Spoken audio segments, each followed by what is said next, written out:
తొందరలోనే పోలీస్ శాఖలో 15,000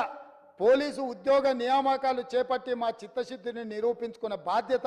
మా మంత్రివర్గం తీసుకున్నది. వాళ్ళు అరిసి గోలబెట్టిన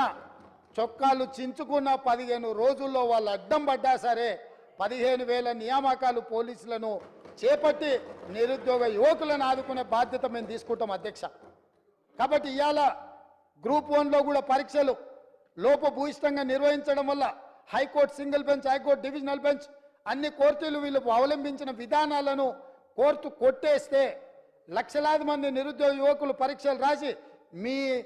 చేతగాని తనం వల్ల వాళ్ళ జీవితాలతో చెలగాటం ఆడుతుంటే కొత్త బోర్డును వేసి అదనంగా ఖాళీలను అన్నిటిని కూడా కలిపి ఈరోజు గ్రూప్ 1 పరీక్షలకు మా ప్రభుత్వం క్లియరెన్స్ ఇచ్చింది. తొందరలోనే నోటిఫికేషన్ ఇచ్చి వీళ్ళ వల్ల వయసు మీద పడ్డ వాళ్లకు